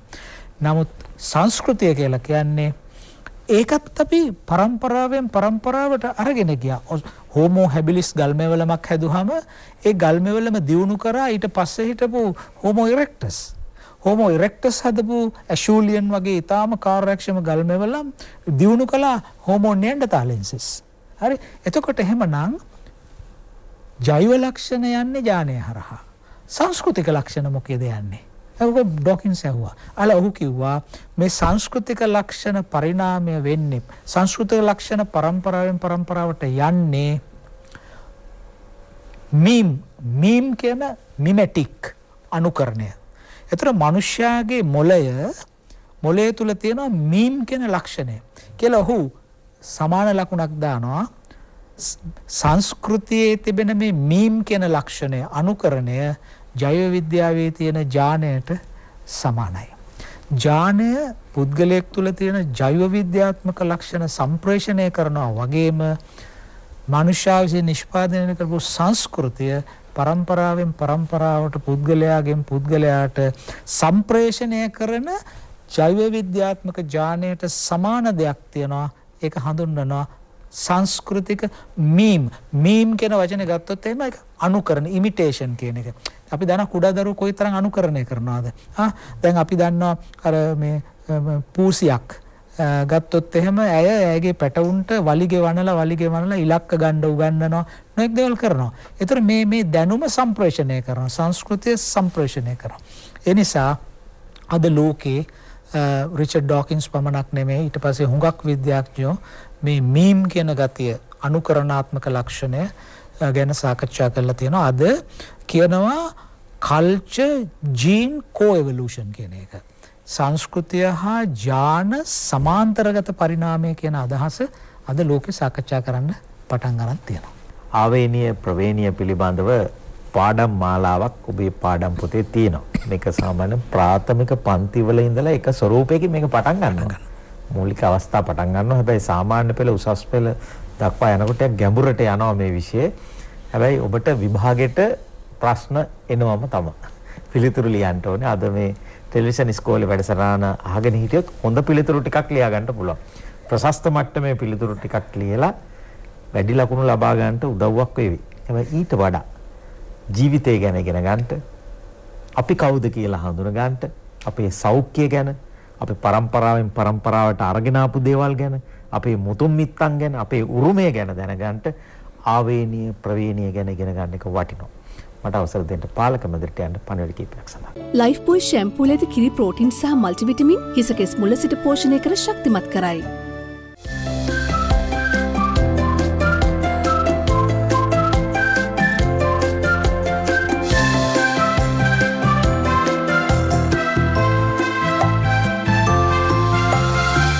තුළ ඇති ඇසට නොපෙනෙන කුඩා සිදුරු දත් කුහර බවට පත්වීම වළක්වා දත් ශක්තිමත් කරයි. Signal strong ටීත්. ආවේනීය සහ ප්‍රවේනීය ගැන අද ටෙලිවිෂන් ඉස්කෝලෙන් අපි කතා කරමින් තිස්ස ජනනායක ගුරුතුමා සාමාන්‍ය හැමෝම වගේ කතා කරනවා දෙමව්පියන්ගෙන් තමයි ඥාන වලින් තමයි ඊළඟ පරම්පරාවට ලක්ෂණ එන්නේ කියලා. දැන් ඒ එන විදිහ මොකක්ද කියන එක පිළිබඳව තමයි මම මේ කතා කරන්න යන්නේ. මේ ඉන්නේ මව නම් මේ ඉන්නේ පියා නම් එතකොට දැන් මේ මව තුල සිදුවන ඩිම්බකෝෂවල සිදුවන ඌනන විභාජනය කියන ක්‍රියාවලිය මගින් ඩිම්බය කියලා සෛලයක් හදනවා. පියාගේ වෘෂණවල සිදුවන ඌනන ක්‍රියාවලිය මගින් ඒ කියන්නේ විභාජන ක්‍රියාවලිය මගින් ශුක්‍රාණුව කියලා සෛලයක් හදනවා. ඔබට මතක ඇති මම කිව්වා මේ ඕනෑම කෙනෙක්ගේ සෛලයක වර්ණ දේහ 46ක් තියෙනවා කියලා. දැන් ඔබ හිතන්න මේ හදන සෛලයටත් වර්ණ දේහ 46 ආවොත් ඊළඟට හැදෙන ජීවියා වර්ණ දේහ 92ක් වෙනවා. එතකොට ඒ හැදෙන ජීවියා මිනිස්සෙක් වෙන්නේ නැහැ. මොකද මිනිස්සෙක් නම් වර්ණ දේහ සංඛ්‍යාව 46ම වෙන්න ඕනේ. ඒ නිසා මේ මවගෙන් ඩිම්බයක් හැදෙනකොට එයාගේ තියෙන වර්ණ දේහ සංඛ්‍යාවෙන් භාගයක් අඩු වෙලා මේකට ඩිම්බේට එන්නේ වර්ණ දේහ 23යි. ශුක්‍රාණු හදනකොටත් ඒ පියාගේ තියෙන සෛලයක තියෙන වර්ණ දේහ සංඛ්‍යාවෙන් භාගයක් අඩු වෙලා ශුක්‍රාණුවේ න්‍යෂ්ටියට එන්නේ වර්ණ දේහ 23යි. එතකොට ශුක්‍රාණුවෙන් එන වර්ණ දේහ 23යි, ඩිම්බයෙන් එන වර්ණ දේහ 23යි, මේ දෙක පෑහිලා හැදෙන තනි සෛලයට කියන්නේ යුක්තාණුව කියලා. ඒතර ඒ යුක්තාණුවේ එතකොට ඔබට තේරෙනවා වර්ණ දේහ 46ක් එනවා. එතකොට ඒක බෙදිලා කලලයක් හැදිලා ඊළඟ පරම්පරාවේ ජීවියා හැදෙනවා. ඒ ජීවියාගේ හැම සෛලයකම වර්ණ දේහ 46 බැගින් තියෙනවා. ඒතර මේ ක්‍රියාවලිය නිසා කොයි තරම් පරම්පරා ගානක් ගියත් මිනිසාගේ සෛලයක තියෙන වර්ණ දේහ සංඛ්‍යාව වෙනස් වෙන්නේ නැහැ, නියතව පවතිනවා. එතකොට අපේ පැරණි සමාජයේ තිබුණා මේ ප්‍රවේණික අයිතිය තියෙන්නේ තාත්තට විතරයි කියලා. නමුත් ඒකේ පොඩි වැරද්දක් තියෙනවා. මොකද මේ හැදෙන ජීවියාගේ ප්‍රවේණික සංයුතිය තීරණය වෙනකොට සම්පූර්ණ එයාගේ වර්ණ දේහ සංඛ්‍යාවෙන් භාගයක් මවගෙන් භාගයක් පියාගෙන් එනවා. එතකොට මෙයා ගාව තියෙන ජාන ප්‍රමාණයෙන්, මේ අලුතින් හැදුණු ජීවියා ගාව තියෙන ජාන ප්‍රමාණයෙන් 50% මවගෙන් ආපු ජාන, 50%ක් පියාගෙන් ආපු ජාන. හැබැයි දැන් අපි හිතමු හිසකෙස් වල ස්වභාවය පාලනය කරන ජාන ගත්තොත් මවගේ තියෙන්නේ ඍජු හිසකෙස් නම්, පියාගේ තියෙන්නේ බොකුටු හිසකෙස් නම්, මෙයාගේ මොන වගේ තත්ත්වයක්ද එන්නේ කියන එක තීරණය වෙන්නේ කොහොමද කියන එක. එතකොට වෙන්නේ ඒ ජානවල තියෙනවා ප්‍රමුඛ සහ නිලීන කියලා ආකාර දෙකක්. එතකොට ප්‍රමුඛ ජාන, දැන් අපි හිතමු මේ දිගට හිසකෙස් තියෙන්නේ මේ වගේ දිගට හිසකෙස් තියෙන එක මේ නිලීන ජානය, මේ වගේ කර්ල් හිසකෙස් තියෙන එක ප්‍රමුඛ ජානය කියලා. ඒ ජාන වලට අපි අකුරු යොදන හින්දා මම මේකට කැපිටල් H, මේකට සිම්පල් H කියලා දාන්නම්. එතකොට දැන් ඇත්තටම මෙයා ගාව යම් ලක්ෂණයක් පාලනය කරන ජාන දෙකක් තියෙනවා මෙහෙම. මෙයා ගාවත් තියෙනවා එහෙම. එතකොට දැන් මේ ඊළඟ පරම්පරාවේ දරුවට මේ තියෙන ජාන දෙකෙන් එකයි එන්නේ. මේ දෙකිනුත් එකයි එන්නේ. එතකොට මෙයාට ඒ ජානය ආපුවාම ප්‍රමුඛ ජානයක් තියෙනවා නම් ඒ ප්‍රමුඛ ජානයේ ලක්ෂණය තමයි එයා තුල පහළ වෙන්නේ. එතකොට දැන් ඒක නිසා තමයි අර සමහර වෙලාවට කියන්නේ S2 අම්මගේ වගේ හිසකෙස් තාත්තගේ වගේ එහෙම කියනවනේ. ඒකට හේතුව දැන් හිසකෙස් තාත්තගේ වගේ කියන්නේ හිසකෙස් පාලනය කරන ප්‍රමුඛ ජානයක් තාත්තගෙන් ඇවිල්ලා තියෙනවා. ඒ විදිහට තමයි මේක තීරණය වෙන්නේ. දැන් ඒ මූලික අදහස. ඊට අමතරව තව දෙයක් පැහැදිලි කරන්න තියෙනවා මෙන්න මෙහෙම. මේ තියෙන්නේ වර්ණ දේහ. එතකොට වර්ණ දේහ 1යි 2යි 3යි 4යි 5යි 6යි ආදී වශයෙන් ගන්නොත් වර්ණ දේහ 46ක් තියෙනවා. මේ තියෙන්නේ මිනිසෙක්ගේ වර්ණ දේහාවලිය කියලා අපි මේකට කියන්නේ, කාරියෝටයිප් කියලා. එතකොට මිනිසෙක්ගේ මේ තියෙන වර්ණ දේහ මෙහෙම ජෝඩු විදිහට තියෙන්නේ. අර ඩිම්බය හෝ ශුක්‍රාණු හදනකොට මේ ජෝඩු දෙකෙන් එකක් යනවා. එක ඩිම්බයකට අනිත් එකට අනිත් වර්ණ දේහේ යනවා. එතකොට දැන් මේ වගේ මෙහෙම තියෙනකොට මේවට අපිට අංක දාන්න පුළුවන්. පළවෙනි ජෝඩුව, දෙවෙනි ජෝඩුව, තුන්වෙනි ජෝඩුව, හතරවෙනි ජෝඩුව ආදී වශයෙන් ගිහිල්ලා අන්තිමටම තියෙනවා ජෝඩුවක්. ඒ තමයි 23 වෙනි ජෝඩුව. ඔය 23 වෙනි ජෝඩුව අනුව තමයි දුවද පුතාද කියලා තීරණය වෙන්නේ. ඒ 23 වෙනි වර්ණ දේහ ජෝඩුව අපි හඳුන්වනවා XX කියලා තියෙනවා නම් එයා ගැහැණු ළමෙක්. XY කියලා තියෙනවා නම් එයා පිරිමි ළමෙක්. ඒ කියන්නේ අපි මේකට කියනවා ලිංග වර්ණ දේහ යුගලය කියලා. ඒ කියන්නේ දැන් මම ඉස්සෙල්ලා කිව්වනේ වර්ණ දේහ 46ක් තියෙනවා කියලා. ඊළඟට කිව්වනේ ඒ 46 තියෙන ජෝඩු 23ක් විදියට කියලා. මේ ඇවිල්ලා අවසාන ජෝඩුව. මෙහෙම ජෝඩු තිබිලා අවසාන ජෝඩුව XX විදියට තියෙනවා නම් ඒකට කියනවා අපි, ඒ කියන්නේ වර්ණ දේහ දෙක සමානව තියෙනවා නම් ගැහැණු, XY කියලා තියෙනවා නම් පිරිමි. මේ XY කියලා කියන්නේ අපි දාගත්ත නම් වර්ණ දේහ වලට. එතකොට දැන් වර්ණ දේහේ විදිහ ඇන්දොත් මේ වගේ තමයි X වර්ණ දේහ කියන එක, XY කියන එක මේ වගේ, මේ y වර්ණ දේහය මෙන්න මේ වගේ කුඩායි. මෙහෙමයි. ඉතින් ඒකට මේකට x කියලා දාගත්තා මේකට y කියලා දාගත්තා. එතකොට දැන් මෙහෙම තියෙනවා නම් අපි කියනවා xy, මෙහෙම තියෙනවා නම් කියනවා xx. මෙහෙම වුණොත් පිරිමි, මෙහෙම වුණොත් ගැහැණු. දැන් මේකෙදි අපි ගත්තොත් එහෙම මේ විදිහට මව සහ පියා. එතකොට මව කියන්නේ xx නේ. පියා කියන්නේ xy නේ.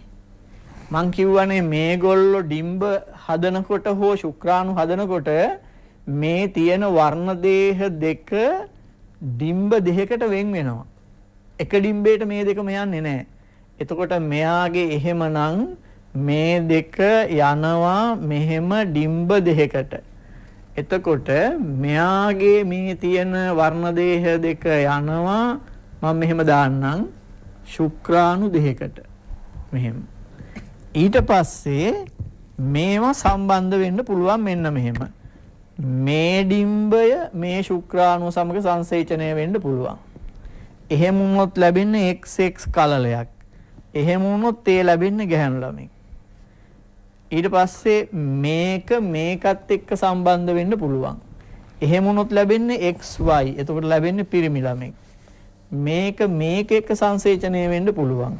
එහෙම වුණොත් ලැබෙන්නේ XX. ඒ කියන්නේ ගැහැණු ළමෙක්. මේක මේකත් එක්ක සංසේචනය වෙන්න පුළුවන්. එතකොට ලැබෙන්නේ XY. ඒ කියන්නේ පිරිමි ළමෙක්. මම මේකෙන් අදහස් කරේ සංසේචනය වීමේ සම්භාවිතාවය මිසක් එකවර ළමයි 4 දෙනෙක් හැදෙනවා කියන එක නෙමෙයි. මේ හැදෙන ළමයා හැදෙන්න පුළුවන් නැත්නම් සංසේචනය වෙන්න පුළුවන් හැකියාව. ඒ හැකියාව බැලුවොත් ඔබට පේනවා මෙතන XY මෙතන XY. ඒ කියන්නේ මෙහෙම ගත්තොත් පිරිමි ළමෙක් ලැබීමේ සම්භාවිතාවය 50%යි. ගැහැණු ළමෙක් ලැබීමේ සම්භාවිතාවය 50%යි. නමුත් ඔබ කියයි සමහර වෙලාවට අපේ පවුලේ සහෝ කියන්නේ මේ අම්මයි තාත්තයි ඉන්නවා ගෙදර ඉන්නවා පිරිමි ළමයිම 4 දෙනෙක්. එහෙම උනේ කොහොමද කියලා. ඒක සම්භාවිතාවයනේ. ඒ කියන්නේ හැම වෙලාවෙම සංසේචනය වෙලා තියෙන්නේ x ඩිම්බය y ශුක්‍රාණුවක් සමග. හැදෙන කලලය ගැහැණුද පිරිමිද කියන එක තීරණය කරන්න බෑ මවට. මොකද මවගෙන් හඳුන් ලබන්නේ ඔක්කොම x ඒවා විතරයි. එතකොට ඒ x කියන මේ ඩිම්බය මේ ශුක්‍රාණුවෙන් සංසේචනය වුණොත් xx කෙනෙක් ලැබෙනවා. මේකෙන් සංසේචනය වුණොත් xy කෙනෙක් ලැබෙනවා. එතකොට තව විශේෂ දේවල් තියෙනවා. මේක වර්ණ දේහයක්නේ. මේ වර්ණ දේහය මේ සංකේතයක් දීලා තියෙන වර්ණ දේහයට. මේ වර්ණ දේහය මත තියෙනවා ජාන. එතකොට ඒ ජානත් ඕකත් එක්කම ප්‍රවේණිගත වෙනවා. එතකොට මෙන්න මෙහෙම වෙන්න පුළුවන්. අපේ රුධිරයේ තියෙනවා මම මේ එන්නේ රෝගයකට. අපේ රුධිරයේ තියෙනවා රුධිරයේ කැටි ගැසීමට බලපාන සාධක රාශියක්. ඒ සාධක අතරින් තියෙනවා F8 කියලා හඳුන්වන ප්‍රෝටීනයක්.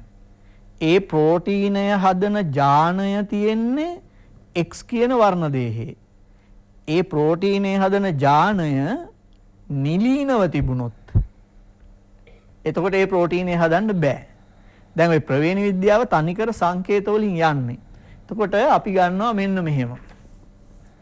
දැන් XX ඒ කියන්නේ ගැහැණු කෙනෙක් අර කිව්ව රුධිරයේ කැටි ගැසීමට හේතු වන ජානය මෙහෙම කැපිටල් H කියලා තිබුණොත් මේ වර්ණ දේහ දෙකේ එයා සාමාන්‍ය කාන්තාවක්. එතකොට මේ මෙහෙම ඇය ඉන්න පුළුවන්.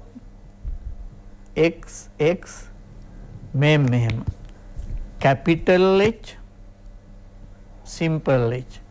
දැන් මෙයා කිසිදු රෝග ලක්ෂණයක් පෙන්වන්නෙත් නැහැ. රෝගේ ඉස්සරහට ගෙනියන්නෙත් නැහැ. මෙයා කිසිදු රෝග ලක්ෂණයක් පෙන්වන්නේ නැහැ. රෝගේ ඉස්සරහට ගෙනියනවා. ඒ නිසා කියනවා මෙයාට වාහකයෙක් කියලා. එතකොට තව ඉන්න පුළුවන් මෙහෙම. XY මේ ඇවිල්ලා පිරිමි කෙනෙක්. XY වුණාම පිරිමිනේ. ඔය රෝගය හදන්න හේතු වන ප්‍රෝටීනය තීරණය කරන ජානය Y වර්ණ දේහේ නැහැ. ඒක තිබුණොත් තියෙන X වර්ණ දේහේ විතරයි.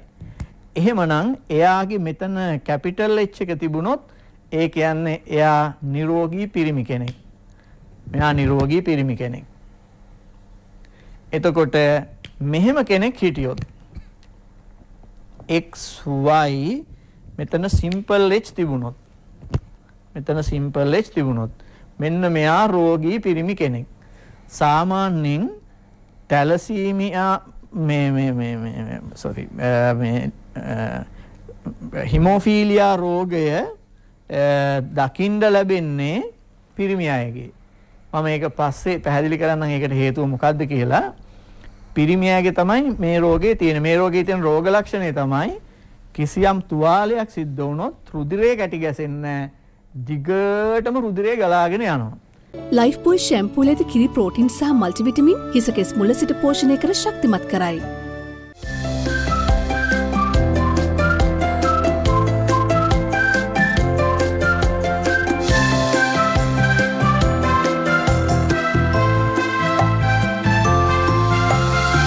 දත්වල ඇති ඇසට නොපෙනෙන කුඩා සිදුරු දත් කුහර බවට පත්වීම වළක්වා දත් ශක්තිමත් කරයි. Signal strong ටීත්. හිමෝෆීලියා රෝගය දකින්න ලැබෙන්නේ පිරිමි අයගේ. මම ඒක පස්සේ පැහැදිලි කරන්නම් ඒකට හේතුව මොකක්ද කියලා. පිරිමි අයගේ තමයි මේ රෝගේ තියෙන. මේ රෝගේ තියෙන රෝග ලක්ෂණය තමයි කිසියම් තුවාලයක් සිද්ධ වුණොත් රුධිරය කැටි ගැසෙන්නේ දිගටම රුධිරය ගලාගෙන යනවා.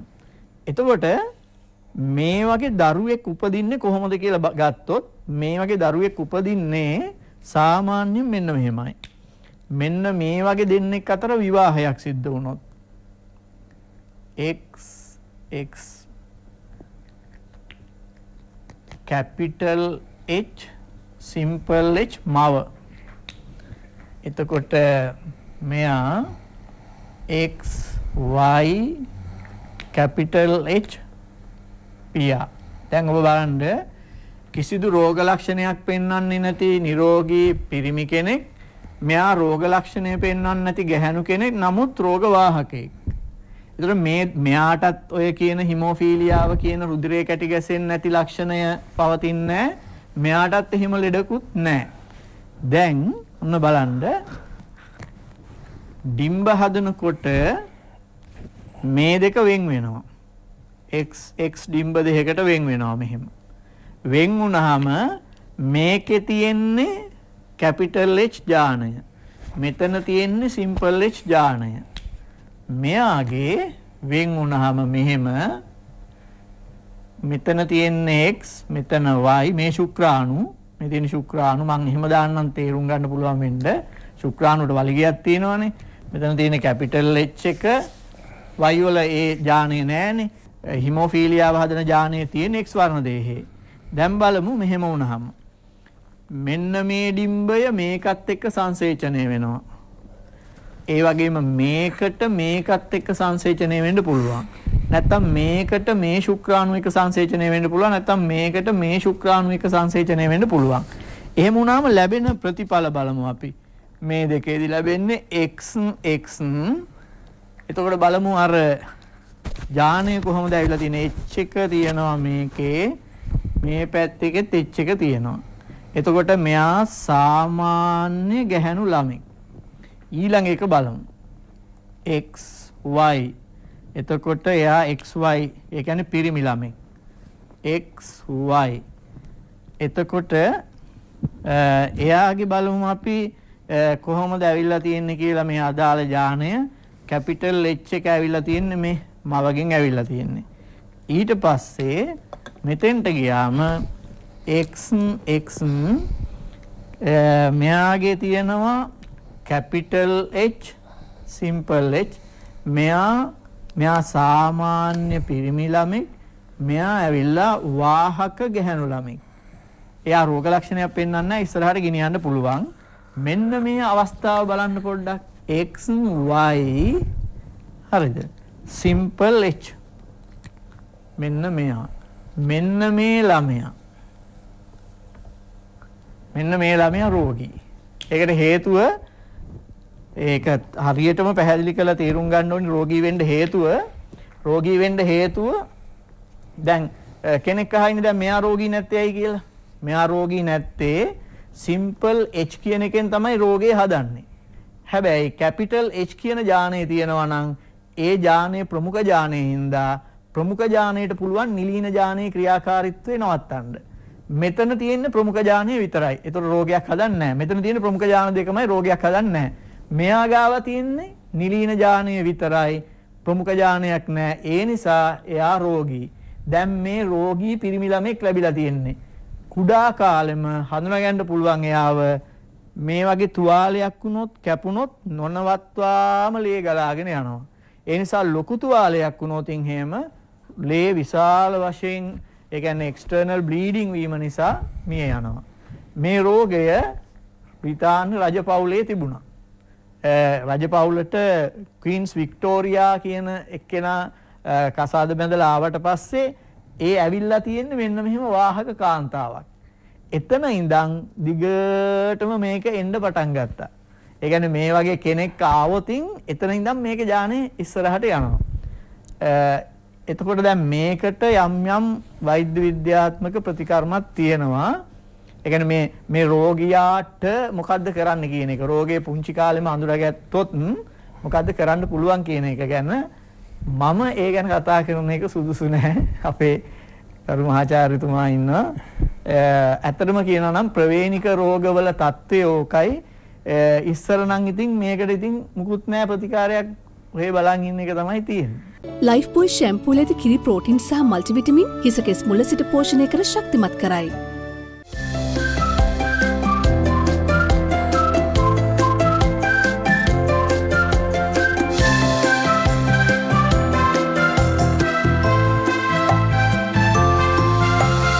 දත්වල ඇති ඇසට නොපෙනෙන කුඩා සිදුරු දත් කුහර බවට පත්වීම වළක්වා දත් ශක්තිමත් කරයි. Signal strong teeth. පරම්පරා දෙකකට විතර පෙර තිබුණු රෝගයක් පසු පරම්පරාවකට, ඒ කියන්නේ පරම්පරා දෙක තුනක් අතෑරලා මග ඇරලා ගිහිල්ලා ලෙසලා ගිහිල්ලා පස්සේ පරම්පරාවක මතුවෙච්ච අවස්ථාවක් තියෙනවා නේද? මම දැන් පෙන්වන්න යන්නේ අපි තිස්ස සර් කතා කරපු තැන ඉඳලා අපි කොහොමද වෛද්‍ය විද්‍යාව අනුව මේක ප්‍රායෝගිකව යන්නේ කියලා. දැන් තිස්ස සර් හරියටම කියලා දුන්නා සෛලයක් තියෙනවා, සෛලය ඇතුලේ න්‍යෂ්ටියක් තියෙනවා, න්‍යෂ්ටිය ඇතුලේ ක්‍රෝමෝසෝම තියෙනවා, මේ ක්‍රෝමෝසෝම දිගට ගිහිලා තියෙනවා. මේ අකුරු හතරක් ගැන එතුමා කතා කරා. ඇඩිනීන්, ගුවනින්, සයිටෝසින්, thyme. A G C T අකුරු හතරයි. මේ අකුරු හතර බැලුවොත් මේවා බිලියන 3ක් තියෙනවා. මේ බිලියන 3ෙන් තමයි මේ ඔක්කොම දේවල් අපේ සත්තුන්ගේ ගස්වල ගාන වෙනස්. නමුත් මම කියන්නේ මේ අකුරු හතරෙන් තමයි 4 letter word. මේකෙන් තමයි මේ ඔක්කොම වැඩ කෙරෙන්නේ. එතකොට මෙතන තියෙනවා බිලියන 3ක අකුරු හතරක්. ඒ අකුරු හතර කොහොමද මේ වෙන්නේ, මොකද වෙන්නේ කියලා මම ඊළඟ ස්ලයිඩ් එකේ පෙන්නන්නම්.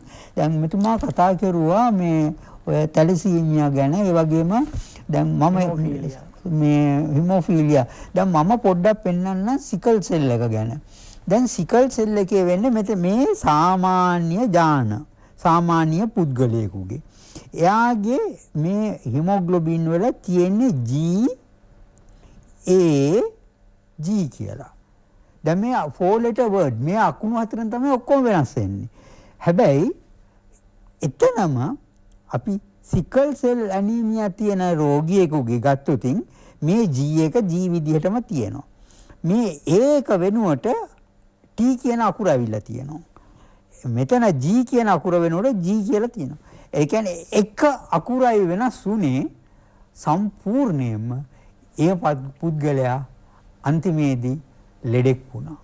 දැන් මෙතන මේ ස්ලයිඩ් එකෙන් පෙන්눔 කරනවා සාමාන්‍ය රතු රුධිරාණුවක් මේ මයික්‍රෝනස් 7.2යි කේශ නාලිකාව හරි ලස්සනට නැමිලා අපි ප්‍රයිවට් බස් එකේ යනවා වගේ යන්න පුළුවන්. නමුත් එතකොට ඒකෙන් සම්පූර්ණම ස්වභාවය විසින් හදලා තියෙන්නේ ඔක්සිජන් ඔක්කොම ඒ පටක වලට ඇදලා ගන්න.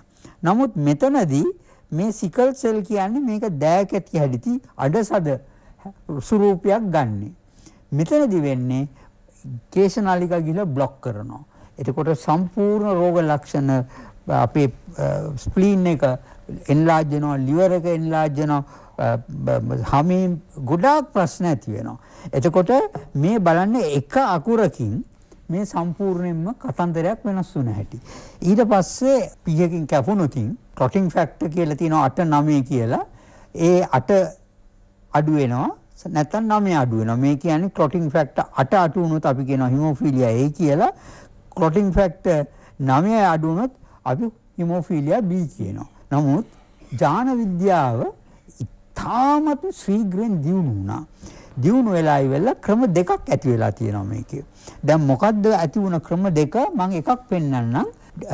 recombined DNA technology. ඒ කියන්නේ යම් කිසි විදිහ අපේ DNA එකට තව DNA කෑල්ලක් මූටු කරනවා. මේක මූටු කරන්නේ වෛරස් එකක් මාර්ගයෙන්. ඒ වෛරස් එක මාර්ගයෙන් දැන් අපි කියමු අපිට මේ නිල් පාට කෑල්ල මෙතෙන්ට දාගන්න ඕන. හරි? මේ බැක්ටීරියාවක් අරගෙන මේ බැක්ටීරියාගේ ප්ලාස්මිඩ් එකට දාලා මේ වෛරස් මේ DNA කෑල්ල ඇති වෙනවා. ඇති වෙලා ඉවරුනට පස්සේ දැන් මේ අලුත් කෑල්ලෙන් වෙන්නේ අපිට මොකද්ද? අපිට ඕන දේ හදා ගන්නවා. ඒ බැක්ටීරියාව අරන් ගිහිල්ලා දැන් මොකද්ද අපි අඩුව තියෙන හිමෝෆීලියා 8 නැහැ. හිමෝෆීලියා 9 නැහැ. මේක ප්‍රෝටීන් එකන්නේ. මේ බැක්ටීරියා ලව්ව අපි ඒක හදවනවා. හදවලා අපිට ඉන්ජෙක්ට් කරන්න පුළුවන්.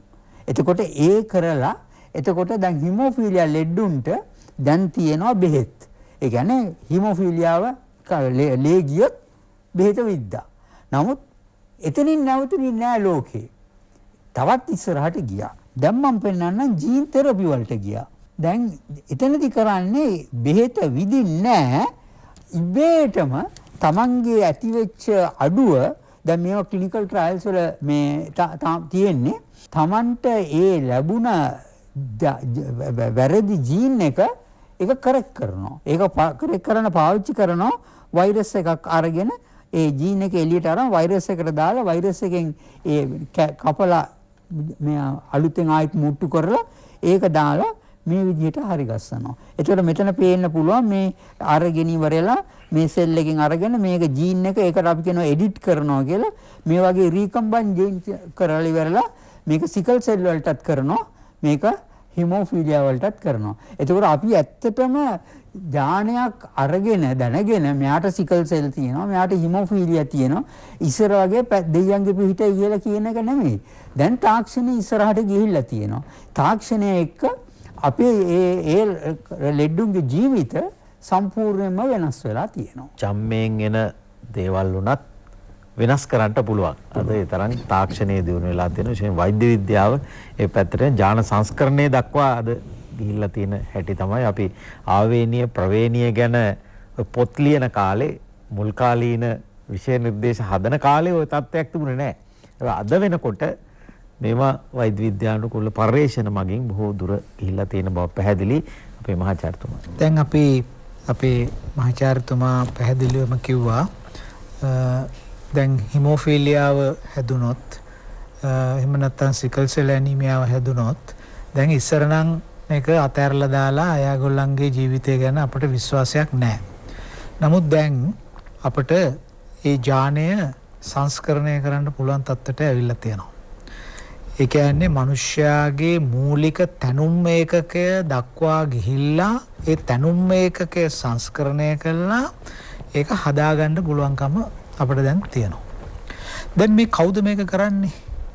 මේක කරන්නේ මීට අවුරුදු මිලියන 3.5කට උඩදී මේ ගස් උඩ හිටපු මිනිහෙක් සතෙක්. ඒ ගස් උඩ හිටපු සතා එයා දැනන් හිටියේ නෑනේ මේ ඥාන ගැන. මොකවත් දැනන් හිටියේ නෑ. නමුත් මේ අපි අපේ තිස්ස ගුරුතුමා කිව්වා වගේම අපේ මහාචාර්යතුමා කිව්වා වගේම මේ දැනුම මේ ඥාන තාක්ෂණය මේ දක්වා අපි අද දිනු කරගෙන ඇවිල්ලා තියෙනවා මේ කටයුතු. ඒතර අද මේක තාක්ෂණය කියන වචනයෙන් අපි හඳුන්වන්නේ ජීන් ටෙක්නොලොජි ඥාන තාක්ෂණය. දැන් මේ වචන දෙකකින් ඥාන අපිට අයින් කරලා තාක්ෂණය කියන වචනේ ගමු. මේ තාක්ෂණය මිනිසා විසින් දිනු කරපු සංස්කෘතික ලක්ෂණයක්. දැන් අපි මීට දශක 3කට උඩදී අපට හිමෝෆීලියාව හැදුනොත් අපි අසරණයි. නමුත් අද හිමෝෆීලියාව හැදුනහම රෝගියාට බලාපොරොත්තුවක් දෙන්න පුළුවන් ඔබට මුකුත් වෙන්නේ නැහැ. අපි ජාන චිකිත්සාව අපිට තිබෙනවා. අපි ඔබගේ සදොස් සහගත ජානය නිදොස් බවට පරිවර්තනය කරනවා. හරියට අපි කොරෝනා හැදිලා අදාසරන වෙලා ඉන්නවා වගේ. ඊළඟ පරම්පරාව වෙන එක නෑ. ඊළඟ පරම්පරාවට ඒක වෙන්නේ නැහැ. එතකොට ඒක විශ්ලේෂණය කරලා කොරෝනා වෛරසය දිහා බලලා ඒකට අවශ්‍ය කරන ජාන තාක්ෂණයෙන් ඒක අපි නිවැරදි කරගන්නවා. දැන් මේ කතාව පටන් ගන්න ඕන අපි මේ විදිහට අපි බලමු. දැන් මේ උඩ ඔය රතු පාට ඊතලයක් තිරේ පේනවා. මේ ඊතලයට උඩින් අපිට පේනවා මනුෂ්‍යයා මේක බොහොම සුලභ චිත්‍රයක්. මනුෂ්‍යයා ඊටාම ප්‍රාථමික තත්වයේ ඉඳලා දියුණු හෝමෝ සාපියන් කෙනෙක් දක්වා අද වර්ධනය වුණා. එතකොට මේ ඒ ඉරෙන් උඩ කතාව අදාළ වෙන්නේ තනිකරම අපේ මහාචාර්යතුමාත් අපේ තිස්ස දෙන්නම කියපු ඒ ජාන විද්‍යාවට. එතකොට මනුෂ්‍යයාගේ තිබුණු ඒ වානර තත්වයේ ඉඳලා ඔහුගේ ජානය වර්ධනය වෙලා ඒක යම්කිසි ආකාරයකට ඩාවින් කියපු ආකාරයකට මේ නැචරල් සිලෙක්ෂන් වෙන්න පුළුවන්. එහෙම නැත්නම් ඉන්හෙරිටන්ස් කියන ජීන් ඉන්හෙරිටන්ස් කියන ක්‍රියාවලිය මේවා හරහා මේ ජානය ඉදිරියට ආවා. නමුත් මේ දර්ශන තලයේ තිබිච්ච ඉරෙන් යට තිබුණේ ඒ මොනවාද? ඒ තමයි මනුෂ්‍යයා ඔය ජෛව තාක්ෂණයට ජෛව කියන්නේ ජානයේ වර්ධනයට පරිබාහිරව කරපු වැඩක් ඔය යට තියෙන්නේ. ඔය මොනවාද? මනුෂ්‍යයා තමාගේ ශාරීරික පරිවර්තනයට ශාරීරික පරිණාමයට සමාන්තරව මනුෂ්‍යයා තවත් දෙයක් දිනු කළා. දැන් බලන්න හසන්තර මුලින්ම තිබෙන්නේ හෝමෝ හැබිලිස් කියන අපේ මූලික එයා මානව වර්ගයට ඇවිල්ලා නමුත් එයා තවදුරටත් වානරයෙක්. ඔහු විසින් නිෂ්පාදනය කරපු ගල් මෙවලමක්. ඔහු පොළවේ තිබෙන ගලක් අරන් කඩලා ඒක නිකන් පරිවර්තනය කළා මෙවලමක් කරා එක පැත්තක් මෝහත් තියාගෙන. ඊට පස්සේ වෙනකොට එයා ඒ ගලේ හැඩය ආයෙ වෙනස් කළා. ඒ මොකද මේකට බහුකාර්ය භාවයක් ලබා දෙන්න. මේකෙන් කපන්න පුළුවන්, තලන්න පුළුවන්, උලක් තියෙනවා අනින්න පුළුවන්. ඊළඟට ඊටත් පස්සේ වෙනකොට එයා හැඩය තවදුරටත් වර්ධනය කරලා බොහොම දර්ශනීය තත්යකට ගෙනාවා. ලයිෆ් බොයි ෂැම්පූල ඇති කිරි ප්‍රෝටීන් සහ මල්ටිවිටමින් හිසකෙස් මුල සිට පෝෂණය කර ශක්තිමත් කරයි.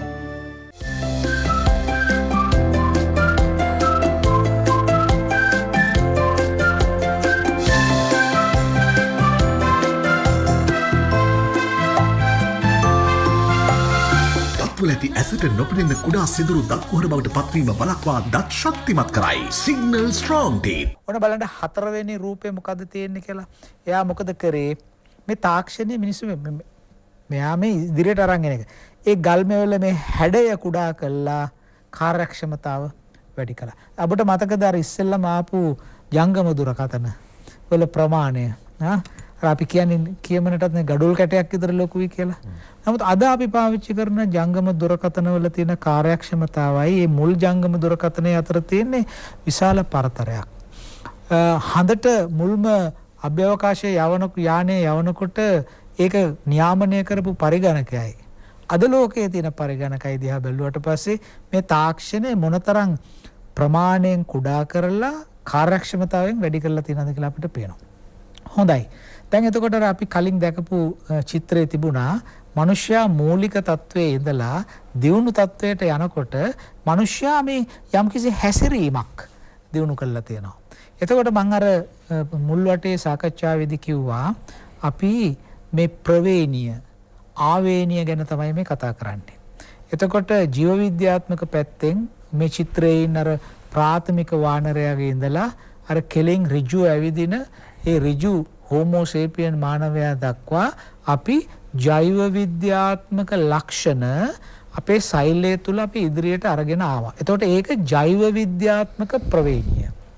ඒක බයොලොජිකල් ඉන්හෙරිටන්ස් කියලා අපි හඳුන්වන්නේ. එතකොට ඊට යටින් එයා මිනිහෙක් වෙන්න බලපාපු හේතුව තමයි ඒ මිනිස්සයා සංස්කෘතිය කියලා එකක් නිෂ්පාදනය කරා. ඒකේ එක නිර්ණායකයක් දර්ශකයක් තමයි මේ තාක්ෂණය කියන එක. දැන් අද ජාන හොයාගන්න අවශ්‍ය කරන අන්වීක්ෂ ඉලෙක්ට්‍රෝන ස්කෑනින් මයික්‍රොස්කෝප්ස් වගේ දේවල් ඒ වගේ ඊටාම දියුණු දේවල් මිනිස්සයා වර්ධනය කළා. මේ වර්ධනය කළේ ජෛව විද්‍යාත්මක ඥානයක් ඔස්සේ නෙමෙයි. මිනිස්සයා පරම්පරාවෙන් පරම්පරාවට තමන්ගේ පුරුදු, තමන්ගේ මතකය, තමා විසින් තේරුම්ගත් මූලධර්ම මේවා පරම්පරාවෙන් පරම්පරාවට සම්ප්‍රේෂණය කරමින් අරන් ගියා. අපි මේකට කියනවානේ හසන්ත සංස්කෘතික ප්‍රවේණිය, සංස්කෘතික ආවේනිය. දැන් අපිට හුරුයිනේ අපි දැන් වෛද්‍ය විද්‍යාව ඉගෙන ගත්තේ නැති වුණත් අපි ගම්වල කියනවානේ ඔය ඉඩම් ටික පරවේණි ඉඩම් කියලා අපේ නේද? අපි පරවේණි කියලා වචනයක් තියෙනවා. ඒ පරවේණි කියන වචනේ සංස්කෘත ප්‍රවේණි කියන වචනයෙන් එන්නේ. ඒ කියන්නේ අපි ඉංග්‍රීසියෙන් ඉන්හෙරිටන්ස් කියන එක. ඒ කියන්නේ අපි එක් පරම්පරාවකින් ඊළඟ පරම්පරාව අපි යම් යම් ලක්ෂණ අපි උරුම කරගන්නවා. එතකොට අද මේ සාකච්ඡාවේදී අපි මගේ වගකීම තියෙන්නේ තව මේ ප්‍රවේණිය කියන සංකල්පයට තව මානයක් එකතු කරන එක. එතකොට මේ සංස්කෘතික ප්‍රවේණිය කියන එක දැන් අපි නිතරම කතා කරනවානේ. සංස්කෘතික ප්‍රවේණිය කියන එක දැන් බලන්න භාෂාව. එතකොට භාෂාව කියන එක දරුවෝ ඉගෙන ගන්නවානේ. දරුවා උපදිනකොට භාෂාවක් කතා කරන්නේ නැහැනේ. නමුත් ਉਹ ටිකින් ටික වචන උච්චාරණය කරමින් ඉගෙන ගන්නවා. දැන් මේ උච්චාරණය කියන්නේ මොකද්ද? අනුකරණය.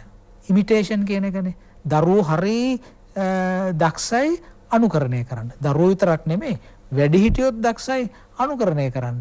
දැන් ජාත්‍යන්තර චිත්‍රපටිවල ඉන්න ප්‍රධාන චරිතයක්, කාන්තා චරිතයක්, රූප සුන්දරියක් අනුකරණය කරනවා අපේ සමාජයේ ඉන්න දරුවෝ. ඒතර මේ වගේ තමයි මේ සමස්ත මිනිස්යාගේ ඉදිරි ගමන එක පැත්තකින් ජෛව විද්‍යාත්මක වශයෙන් පරිණාමයටපත් වුණා. මේ තිසස පැහැදිලි කරා වගේ සෛලයෙන් සෛලයට RNA, DNA, chromosomes මේවා හරහා මේවා පරිවර්තනය වුණා. ඊට සාපේක්ෂව අපි වැඩි කතා කරන්නේ නැති, අපි උගන්වන්නේ නැති විශ්වවිද්‍යාලවලවත් තවත් කතාවක් තිබෙනවා සංස්කෘතික ඥානය. මම ඒකට කිව්වා මීම් කියන වචනේ MEME කියන අකුරු හතරෙන් හඳුන්වන මීම් කියන ගති ලක්ෂණයක් තියෙනවා. ඒක තමයි ඒක අද සාකච්ඡා කරන්නේ ජෛව විද්‍යාත්මක ඥානයට සමාන කරන්න පුළුවන් සංස්කෘතික ප්‍රවේණිය අරගෙන යන්නේ මේ මීම් හෙවත් අනුකරණාත්මක ඥානෙ. එහෙම එකක් නැහැ. නමුත් අනුකරණාත්මක ඥානයක් කියලා සලකන්න පුළුවන් ප්‍රවේණිගත වැඩපිළිවෙලක්, ප්‍රවේණිගත සැලැස්මක් මේ මිනිස්යා ඉදිරියට ගමන් කිරීමේදී තියෙනවා. දැන් මම තව මේකට උදාහරණයක් පෙන්නන්නම් ඔබට. දැන් බලන්න මේ තියෙන්නේ මීට අවුරුදු 2,30,000කට උඩදී මේ ඊශ්‍රායලයේ ගෝලාන් කඳුකරේ තිබිලා සොයාගත්ත මූර්තියක්. මේක බැලු බැලමට මූර්තියක් හැටියට පේන්නේ නැහැ. මේ ගල් කෑල්ලක් අරගෙන මේ ගල හැඩගස්වලා තිබෙනවා කාන්තාර රූපයක් බවට. මේකට කියන්නේ බරකත් හා රාම් වීනස් කියලා හඳුන්වන්නේ මේ පුරාවිද්‍යාඥයෝ. බෙරගත් රාම් කියන ස්ථානයෙන් තමයි මේක ගෝලාන් කඳුකරේ හම්බුනේ. එතකොට මේක කාල නිර්ණය කරලා තියෙන අවුරුදු 2,30,000කට. දැන් බලන්න මේ තියෙන්නේ දැන් මිනිස්යාට මෙහෙම එකක් හදන්න ඕනේ නැහැනේ ජීවත් වෙන්න. දැන් අපේ හියුමන් ජීන් එකේ ප්‍රෝග්‍රෑම් වෙලා නැහැනේ මෙහෙම ඒවා හදන්නයි කියලා. එහෙම එකක් නැහැ. නමුත් එහෙම ඒ ජීන් එක අරන් යන කෙනා මෙහෙම වැඩක් කරලා තියෙනවා. ඒ කියන්නේ ස්වභාව ධර්මයේ ඔහු දකින කාන්තා රූපයක් යම්කිසි සංරචනයක් මේකේ තියෙන්නේ. ඔහු කාන්තාව, ඇයි කාන්තාවගේ රූපය හදන්නේ පිරිමිගේ රූපය හදන්නේ නැතුව? එතකොට මේක එයාගේ බ්‍රේන් එක, එයාගේ මොලේ අපි දන්නවා ලොකුම මොලයක් තියෙන සතා තමයි මනුෂ්‍යයා. ඒ කියන්නේ එයාගේ ශරීරයේ ප්‍රමාණයට සාපේක්ෂව මොලය විශාලයි. 3 ගුණයක් පමණ ලොකු මොලයක් තියෙන්නේ. මේ මොලේ තිබුණේ මේ මොලේ මෙහෙම වර්ධනය වෙන්න හේතුව තමයි මේ සංස්කෘතික සහ ඥාන සහ පරිණාමයෙන් ඇතිවෙච්ච තත්ත්වය. මොකද මතක තියාගන්න සිද්ධ වුණා, තර්කානුකූලව හැසිරෙන්න සිද්ධ වුණා. මේ වෙනකොට අපේ නියුරල් සර්කිට්ස් වර්ධනය වෙන්න පටන් ගත්තා මස්තිෂ්කේ. ඉතින් මේවා අනුව අපේ මොළ ධාරිතාව දැන් අපි ගහෙන් බහිනකොට, ඒ කියන්නේ අපි වානර තත්ත්වයේ ඉන්නකොට හසන්ත සාමාන්‍යයෙන් ගණනය කරන්නේ අපේ මොළයේ ධාරිතාව ඝන සෙන්ටිමීටර 450යි කියලා. දැන් ඒක පැලියොන්ටොලොජි පුරා අස්ථි විද්‍යාවෙන් ඒක ස්ථාපනය කරලා තියෙනවා. නමුත් දැන් අපි අවුරුදු මිලියන 3.5කට පස්සේ දැන් අපේ මොළ පරිමාව කීයද? දැන් ඝන සෙන්ටිමීටර 1450ක. ඒ කියන්නේ ඇවරේජ් ගත්තොත් ඝන සෙන්ටිමීටර 1450ක මොලයක් අපේ තියෙන්නේ. මේ මොලේ වර්ධනය වුණේ මේ ඥානයේ තියෙන ඉන්ෆර්මේෂන්ස් නිසාම නෙමෙයි. මේ මොලේ එන්න වර්ධනය වුණේ මේ අපේ තිබිච්ච හැසිරීම. අපි කියනවා ඒකට තාර්කික හැසිරීම, රැෂනල් බිහේවියර් කියලා. ඒ කියන්නේ මිනිස්සයා තාර්කිකව හැසිරෙන කෙනෙක්. දැන් සතෙක් එහෙම තාර්කිකව හැසිරෙන්නේ නැහැ. ඔහුට සහජය කියලා එකක් තියෙනවා. ඉන්ස්ටින්ක්ට් කියලා එකක් තියෙනවානේ. සහජයෙන් දෙන දේවල් තියෙනවා. ඒ සහජයෙන් දෙන දේ තමයි සතා ඉදිරියට අරන් යන්නේ. ඔහු අනාගතයේ අනන්ත කාලයක් තිස්සේ ඔහු ඒ සතා ඒ ගතිය අරන් යනවා. මිනිස්සයා එහෙම නෙමෙයි. මිනිස්සයා කාලෙන් කාලෙට වෙනස් කරා. දැන් මේ සාකච්ඡා සභාවෙම අපි සාකච්ඡා වුණා, අපිට අහන්න ලැබුණා මීට දශක 3කට කලින් හිමෝෆීලියාව හැදුනොත් දෙවි පිහිටයි. නමුත් අද හිමෝෆීලියාව හැදුනොත් බලාපොරොත්තු තියෙනවා. එහෙනම් මිනිස්සයා ප්‍රවේණීය, අද වැඩසටහනේ මාතෘකාව ආවේනීය ප්‍රවේණීය. එහෙමනම් ජෛව විද්‍යාත්මක ලක්ෂණ පමණක් නෙමෙයි මිනිස්සයා සංස්කෘතික ලක්ෂණයක් ප්‍රවේණියෙන් අරන් ගියා. ඔන්න පටන් ගත්ත තැන බරගත්තාම රාමීට අවුරුදු 2,30,000කට උඩදී මෙහෙම හදපු මූර්තිය අද කොහෙද නතර වෙලා තියෙන්නේ? අද අපි මොනා ලීසා ගත්තොත් ඒ වගේ අපි නොයෙක් දේවල් තියෙනවා. අජන්තා චිත්‍ර, සීගිරි චිත්‍ර, ඔහොම අරන් බැලුවොත් අවුකන ප්‍රතිමාව, මේවා දිහා බැලුවොත් අපි දැකලා දෙනවා මොන්න තරම් දුරට මේ පටන් ගත්ත කාරණය ප්‍රවේණියෙන් ඉදිරියට අරන් ඇවිල්ලා ඒකේ නොයෙකුත් අපි ඉදිරියේදී සාකච්ඡා කරමු මේක කොහොමද ගලාගෙන එන්නේ කියලා ඉදිරියට මේ අද අපි ඊටම වර්ධනීය තත්වයකට ඇවිල්ලා තියෙනවා.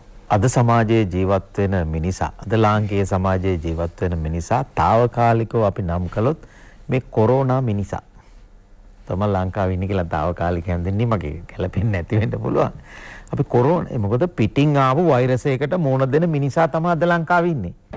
එයා මුහුණ දීලා දිනනවද නැද්ද කියන එක තීන්දුව වෙයි ටික දවසකින්.